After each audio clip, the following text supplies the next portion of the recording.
जय माता दी। आप सभी का आपके अपने चैनल ज्योतिष ज्योति गुरु में बहुत बहुत स्वागत है। आज मैं आपके लिए वास्तु से संबंधित घर में कुछ बातों का ध्यान रखने से अगर आप कुछ ये छोटे छोटे टिप्स को अपना लेते हैं तो आपके घर में सुख शांति हमेशा बनी रहती है। बहुत छोटे उपाय हैं, बहुत छोटी छोटी सी टिप्स हैं जिन्हें अगर आप याद रख लेंगे और अपने जीवन में अपनाएंगे तो आपको खुद महसूस होगा कि आपके घर में, आपके जीवन में सुख शांति बन गई है। तो चलिए, आपका ज़्यादा समय नहीं लेती हूँ और वीडियो में आपको टिप्स में आपको दे देती हूँ। आपको क्या करना है कि आपका जो मुख्य एंट्रेंस है या मुख्य द्वार है जहाँ से आप प्रवेश करते हैं, उसके ऊपर आपको हल्दी या कुमकुम या फिर मार्केट में मिलने वाला स्वास्तिक, कुछ भी आप तीनों में से ले सकते हैं। तो आप या तो मार्केट से बना हुआ स्वास्तिक या ओम का चिन्ह या घर में बनाकर हल्दी से आप वहाँ पर ओम या स्वास्तिक लिख दें। ऐसा अगर आप मुख्य द्वार पर लगा देते हैं तो आपके घर में सुख शांति बनी रहती है और आपको हमेशा धन की आवक बनी रहेगी और किसी भी तरह से कोई भी नकारात्मकता आपके घर में प्रवेश नहीं कर पाएगी। दूसरा, अगर आप अपने पानी को, पीने का पानी जहाँ पर भी आप व्यवस्था घर में करके रखते हैं, रसोई घर में या कहीं पर भी, तो आप ध्यान रखिएगा कि आप पानी जो पीने का है उसकी व्यवस्था आप नॉर्थ ईस्ट में करके रखें। ये नॉर्थ ईस्ट जो है पानी की दिशा होती है, जल की दिशा होती है, नॉर्थ को माना जाता है।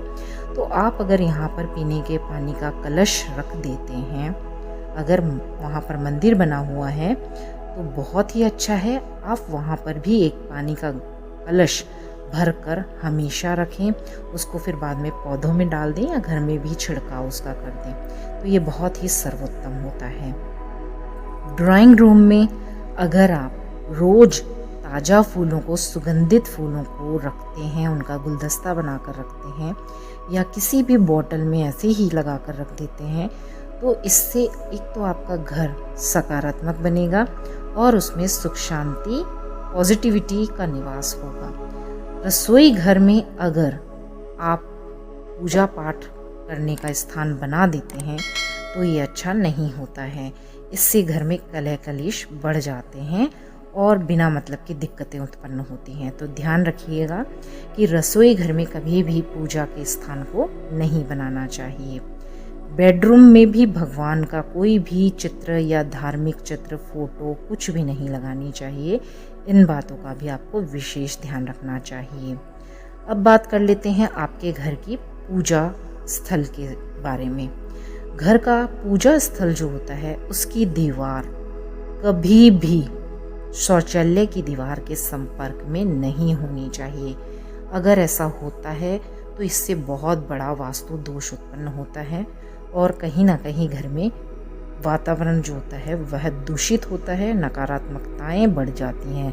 तो घर में इस जगह पर कभी भी आपको मंदिर नहीं बनाना चाहिए। जब भी आप मंदिर बनाएं तो ध्यान रखें कि उसकी दीवार किसी भी तरह से शौचालय की दीवार से अटैच ना हो। उसमें कोई पार्टीशन कर दें या कोई इस तरह से कोई भी आप व्यवस्था करके रखें कि आप उससे उस दीवार को, दोनों को अटैच ना हो। ध्यान रखें इस बात का। घर के वातावरण को ऊर्जात्मक और पॉजिटिविटी से, सकारात्मकता से भरने का सबसे उत्तम और बिल्कुल छोटा सा एक उपाय और आपको बता देती हूँ कि आपको सुबह और शाम के समय, मतलब जब दिन ढलता है और प्रातःकाल जब अंधेरा और जब सूर्य निकलने वाला होता है उससे पहले, दोनों समय हो सके तो शाम को तो ये कार्य कर ही लें। पूरे घर में उजाला अवश्य ही रखें, चाहे 5 मिनट के लिए, चाहे 10 मिनट के लिए। सभी घर की लाइटों को, बत्तियों को आप जला दें ताकि घर में सकारात्मकता का प्रवेश हो, नकारात्मकता ना रहे।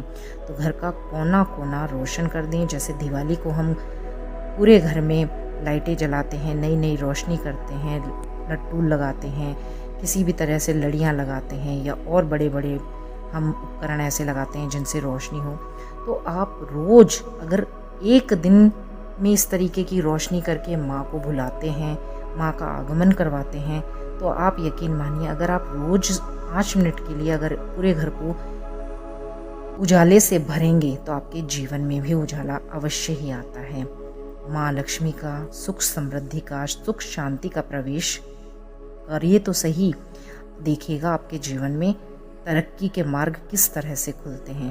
तो ये छोटे छोटे से मैंने कुछ उपाय बताए हैं, बिल्कुल छोटी छोटी सी टिप्स हैं। हो सकता है इनमें से कई टिप्स आप लोग करते भी होंगे अपने घर में, और जो नहीं करते होंगे तो उन चीज़ों को करके अपने जीवन में बदलाव अवश्य ही आप महसूस करेंगे। तो ये बातें आप कर सकते हैं, बहुत साधारण हैं, बहुत ही सिंपल हैं, लेकिन इनके बड़े फ़ायदे घर में आपको प्राप्त होते हैं। तो आप ये करिए और अपने जीवन को सुख शांति समृद्धि से भरिए। तो चलिए मिलते हैं नई वीडियो के साथ, तब तक के लिए आप सभी का बहुत बहुत धन्यवाद और नमस्कार। और वीडियो अगर आपको पसंद आई है, जरा सी भी अगर आपको आपके लिए उपयोगी लगी है, तो चैनल को सब्सक्राइब करना ना भूलें, वीडियोस को लाइक शेयर और कमेंट करना तो बिल्कुल भी ना भूलिएगा, जय माता दी लिखना ना भूलिएगा। तो चलिए मिलते हैं नई वीडियो के साथ, नई जानकारी के साथ, तब तक के लिए आप सभी का बहुत बहुत धन्यवाद और आपको नमस्कार।